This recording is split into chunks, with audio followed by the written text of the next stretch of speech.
Hi friends, ఎలా ఉన్నారు? Welcome to స్వదేశీ ఫుడ్స్. ఈరోజు మనం మిల్ మేకర్ పకోడీని ఎలా తయారు చేయాలో చూద్దాం. ఈ మిల్ మేకర్ పకోడీని మనం ఇంట్లోనే చాలా టేస్టీగా చాలా త్వరగా తయారు చేసుకోవచ్చు. దానికోసం మిల్ మేకర్ 1 కప్ తీసుకోండి. చికెన్ మసాలా పొడి 1 టీ స్పూన్, జీలకర్ర పొడి 1 టీ స్పూన్, ఉప్పు రుచికి తగినంత, కారం 2 టీ స్పూన్స్,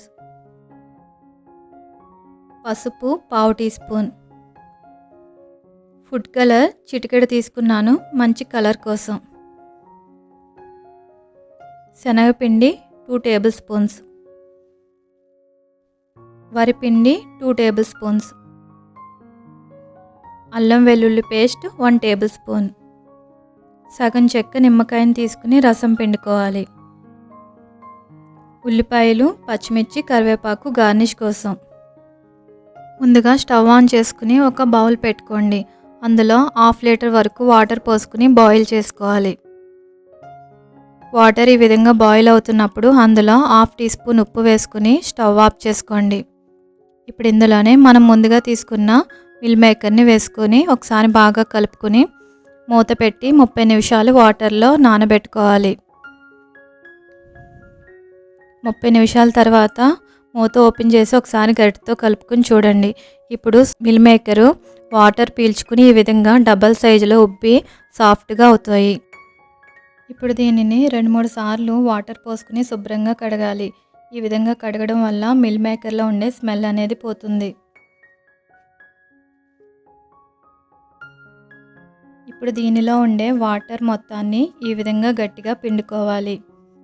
ఈ విధంగా పిండుకున్న తర్వాత వీటన్నింటినీ ఒక బౌల్లో వేసుకోండి. అందులోనే మసాలాలన్నీ వేసుకోవాలి. ముందుగా కారం, పసుపు, జీలకర్ర పొడి, చికెన్ మసాలా పొడి, కొద్దిగా ఫుడ్ కలర్, ఉప్పు చాలా తక్కువగా వేసుకోండి. ఎందుకంటే సోయాని హాట్ వాటర్లో నానబెట్టుకున్నప్పుడు అందులో కొద్దిగా ఉప్పు వేసుకున్నాం కదా, అందుకని తక్కువగా వేసుకోండి.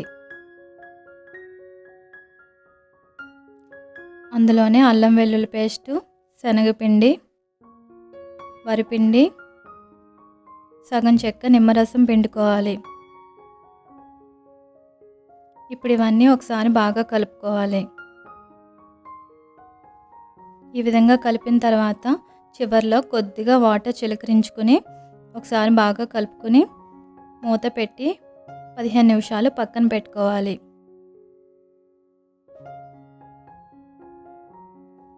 15 నిమిషాల తర్వాత మూత ఓపెన్ చేసి ఒకసారి బాగా కలుపుకోండి.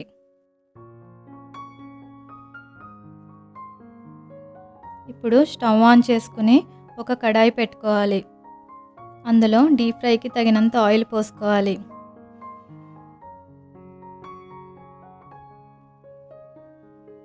ఆయిల్ కాగిన తర్వాత మంట మీడియం ఫ్లేమ్లో పెట్టుకుని ఇప్పుడు మనం ముందుగా కలిపి పెట్టుకున్న మిల్ మేకర్ని పకోడీలా ఒక్కొక్కటి వేసుకోవాలి.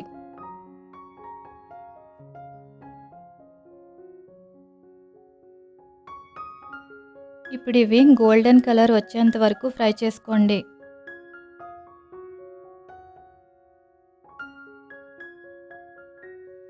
ఈ విధంగా గోల్డెన్ కలర్ వచ్చిన తర్వాత వీటిని ఒక స్ట్రైనర్లోకి తీసుకోవాలి.